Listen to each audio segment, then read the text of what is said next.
Welcome to A Taste of Theater, where everyone is a star. This is the place where playwrights from around the country will come to showcase one scene of their play.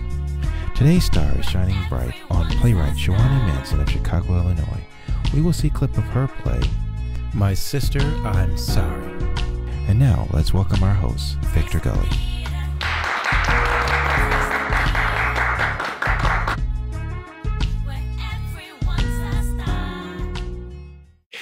Welcome to A Taste of Theater, where everyone is a star. Today's star is shining bright on Shawani Manson of Chicago, Illinois. Today we'll be showcasing her play, My Sister, I'm Sorry. So everyone, welcome Shawani Manson. Thank you. Introduce yourself. Hi, I'm Shawani Manson, author and playwright. What inspired you to write this story? Well, I had an uncle named Jendo Manson. If you would read my novels, you would notice that I dedicate most of my work to him. Mm-hmm. He was 28 years old when he died from AIDS. Oh. And it just was a life-changing thing for me. Mm-hmm. And I wanted to do something to help the communities to become more aware of HIV Mm-hmm. in their communities. A lot of people don't realize how serious it is. Mm-hmm. And so by me putting it on stage, Mm-hmm.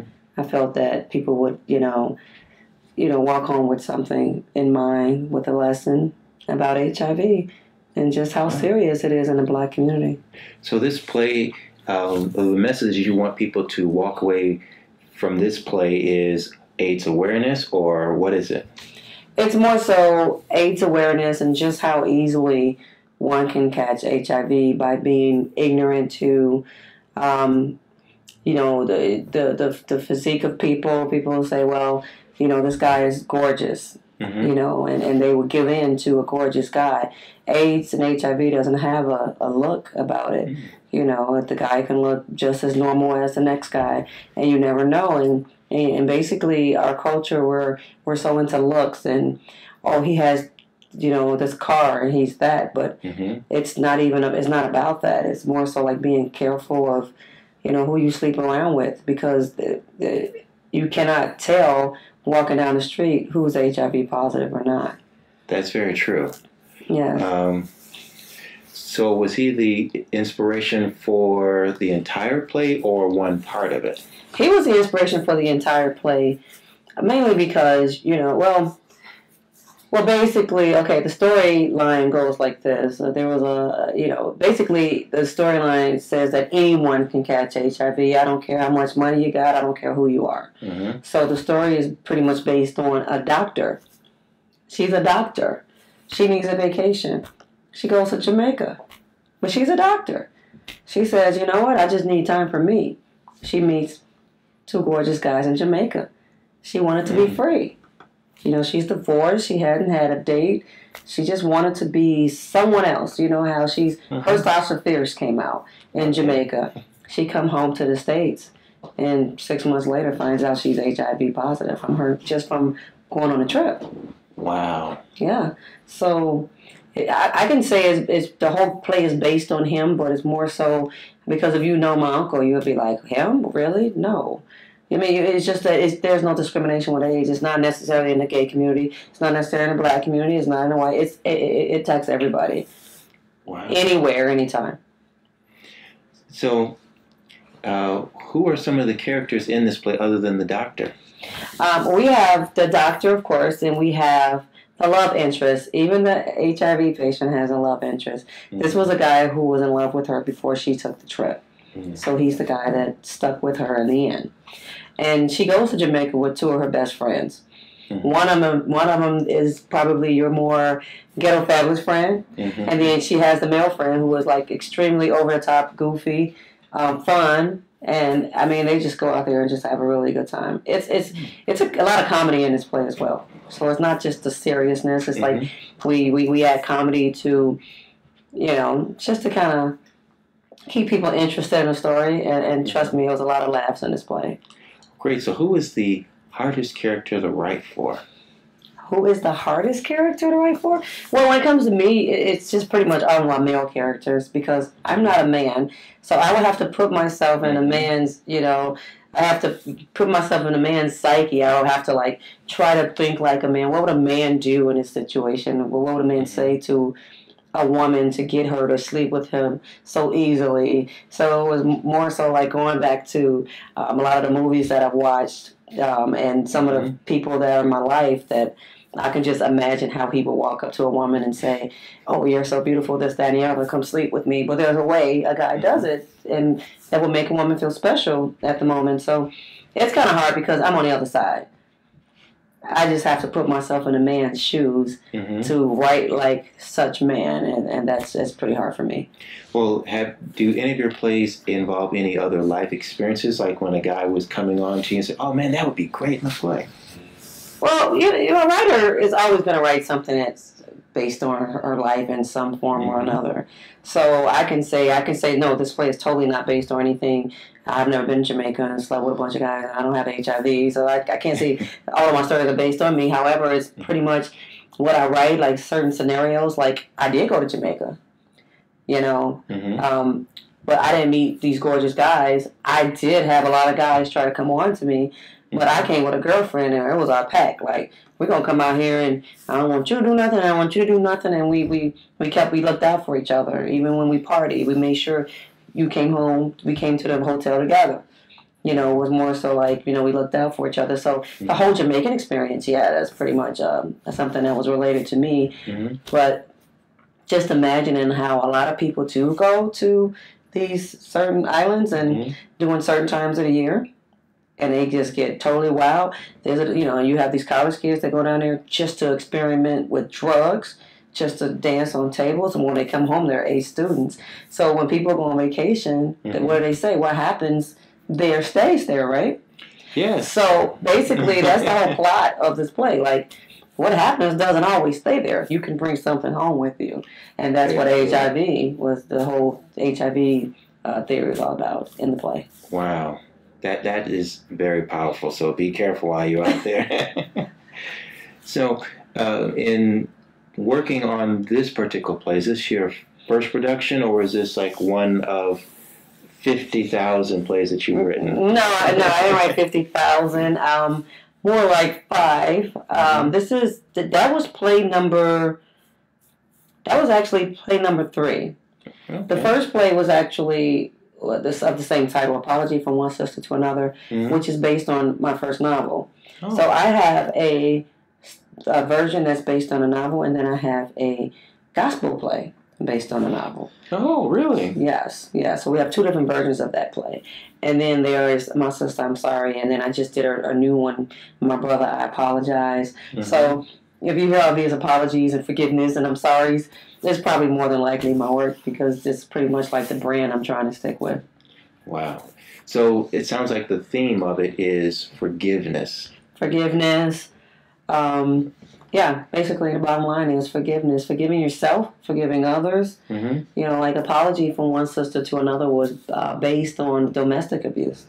Really? Yeah. So, wow. But it wasn't like she was forgiving the man. She was forgiving another character. But I won't tell you why, because that would give away the play. That's true. We want you to go see that one. Yes. Now, why does forgiveness ring with you? Why is that important for people to walk away after they see one of your plays? Well, basically, life is going to be all about mistakes and trying to find who you are in life and where you want to go and who you want to be around. And a lot of people hold on to bitterness.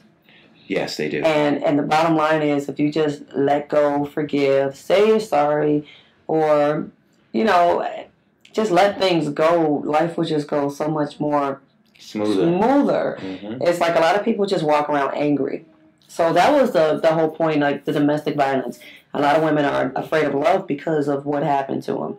But what if Mr. Right comes along and you're so afraid he's going to hit you? You need to forgive that. If you're not with that guy, forgive yourself, and understand that you only have one life.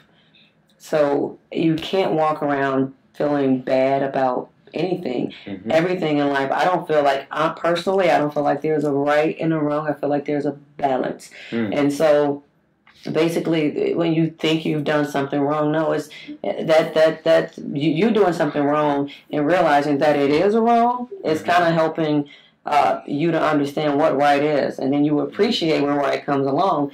Otherwise, if everything goes right, then how would you know what's wrong? So pretty much that balances you out. So basically, it's just all about forgiving, moving on, and knowing that life goes on, and so keep it moving and don't hold on to anything. Wow, that's a message right there. Message.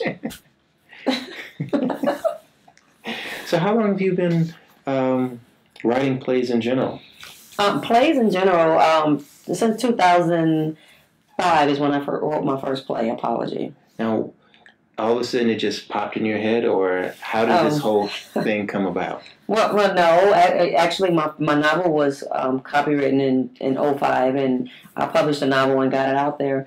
And I was the woman that was at every booth. I was in my trunk selling these books.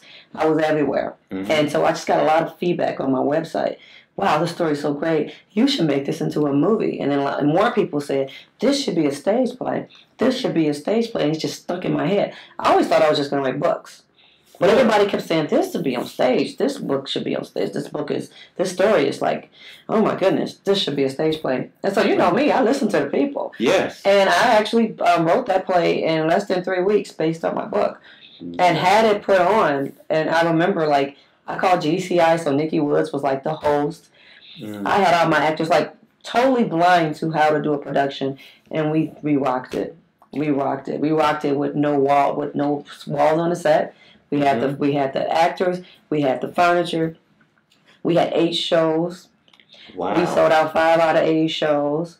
Wow. We had the radio commercial. It was like, man, where does this woman just come from with this story? But the story rocked because there was a lot of people that came out, after the play was like, oh my God, you just told my story. How did you? It's weird. Like, I saw me on stage. Like, I get that a lot from my book and from that play. So that's my baby. I would say Apology is what made me the author, the playwright. Right, and the thing that you want people to walk away with is forgiveness is where they should be. Always, definitely. All right. So, tell me, what inspired the original book then, and how do people find that book? Well, what inspired the book is I used to be a spoken word artist. Really? Yes.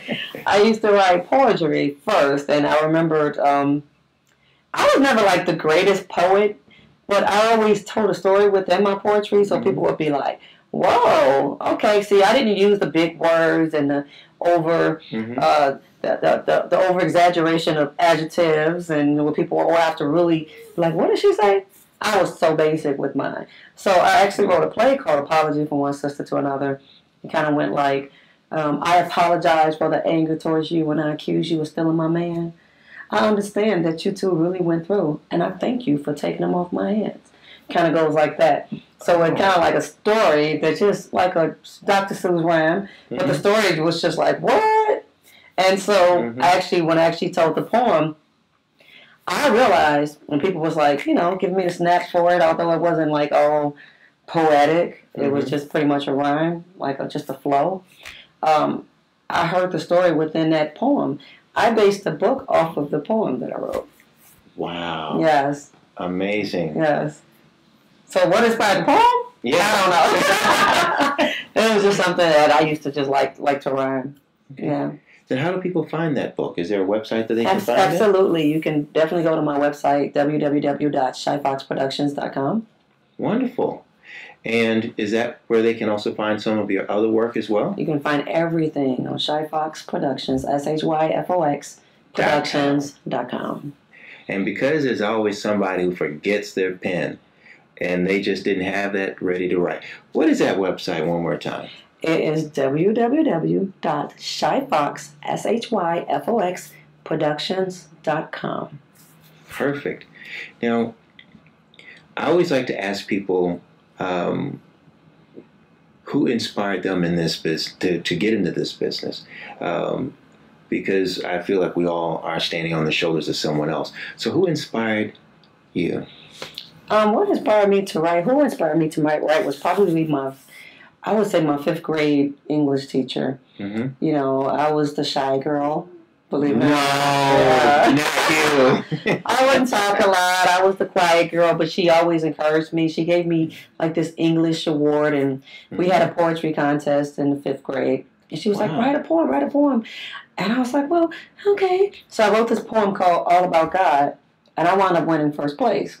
Really? Yes, and if it wasn't for her pushing me to write this poem, and it was like something really basic because I still remember it. So it goes like, the person whom you love, the person you've never seen, the person who has always been nice and never been mean, a person who cares for you, he's just like your dad. He'll bless you when you're good, he'll still bless you when you're bad. God, God, God, you are the best. You are the best of all the rest. That's what I wrote in fifth grade. Wow, that's what you can still remember. Because it was like such Wow. It was when I realized I wanted to write. Because I won the contest. I actually got to perform it in front of the whole school at an assembly. Oh, I wow. was only 10. Mm-hmm. And then like all the parents got up and clapped. And I just knew I want to be in front of people, or I want to tell a story in front of people. I knew what I wanted to do. I always said since then, I was like, I'm going to write a book when I grow up. From that day, I said I was going to write a book when I grew up. Wow. And I stuck with that. I wrote a book when I grew up. So there's a message. Message, follow your dreams. Real talk. Mm-hmm. Yeah. Now, I always like to find out, or shall I say, pass on along information. If, considering you've been an author, a playwright, a poet, and you just didn't know it. Right. Can you tell me, what is it that you can pass along to someone who wants to one day be in your shoes? I would say, procrastination is the enemy. When you have a story, write it. When you feel it, write it. Every moment that you have, write it down. Mm-hmm. And then come back and you can always put it together. But I would tell people all the time, everybody starts a book. Everybody wants to write a book. But everybody says they don't have time to. In actuality, you do. You walk around with a recorder. You walk around with a notepad and pen. At the end of the day, you put all that together, and then in 6 months to a year, you actually have your book. So I would say just don't procrastinate. If you got a story, the world may need to hear it. And I would say very true. Do not procrastinate. Continue, move forward. Don't give up on it, because writing is so hard, and you know. Yes. You will get that writer's block, and we'll totally say, yeah. Because I had like 6 half books before I wrote my first one. Really? Yeah, and it was just like, you know what, I'm going to finish this one, dang it. I'm going to finish it. And I actually finished it. It's like nothing would stop me. I stopped going to lunch with friends so I can sit at lunch by myself and do it. Wow. I made myself do it. And if you feel like you really have a story out there for people, I would say, please do not procrastinate. Write it down every chance you get. I'm not saying you got to write every day. When you get writer's block, it's okay to put it down. But make sure you pick it back up again. Wow. And that is key.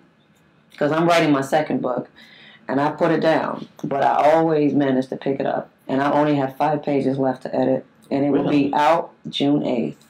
So what will the name of that book be? It's going to be called Forgive Me Not. No way. Yes, way. So that ties in with your theme of forgiveness. Yes.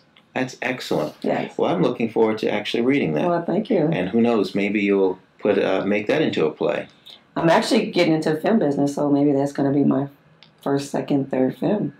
But that's even better. Yes. So that means the rest of the world can see it. Yes, absolutely. At the same time. Yes. Okay. Well, I want to thank you for coming on A Taste of Theater. Thank you for having me. And we're going to show clips of your play. And again, if you'd like to learn more about Shawani Manson, go to her website, shyfoxproductions.com. And A Taste of Theater, where everyone is a star.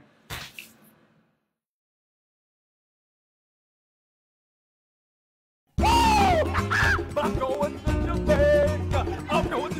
Oh my God, Walmart got a sale. What happens in Jamaica? What? Stays in Jamaica. Listen, we're ruining one of these women's lives. I'm not doing this just for me. I'm doing this to get revenge for both of us. Your results stated that. What? That you're HIV positive. Yes. I'll testify.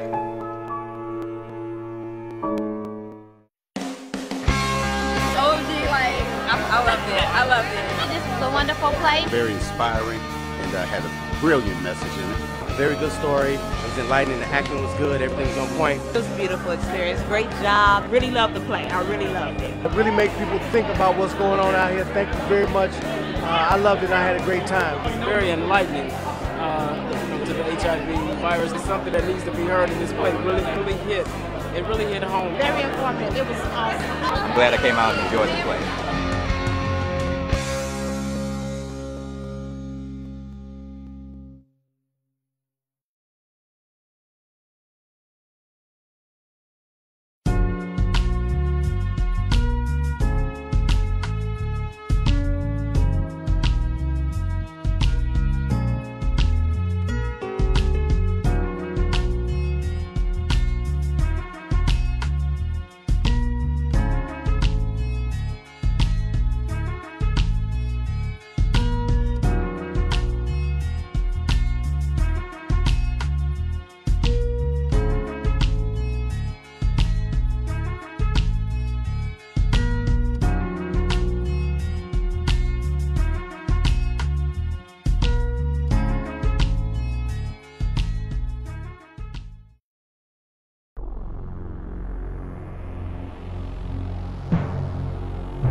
Imagine you found the love of your life. Everyone, this is my wife, Linda. Or so you thought.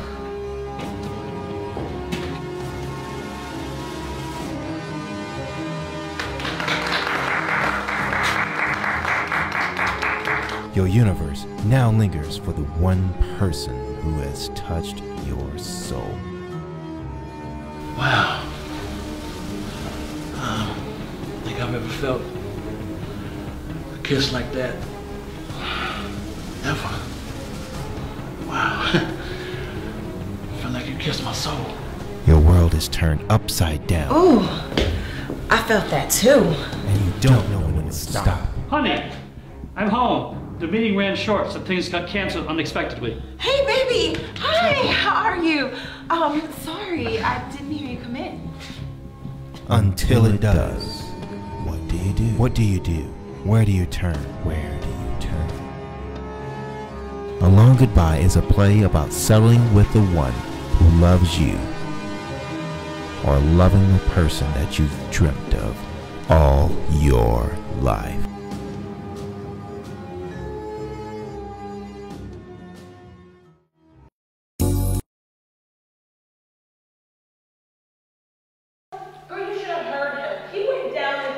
Very white voice upstairs. I just want to make sure that another brother wasn't going to be blocking our pursuit.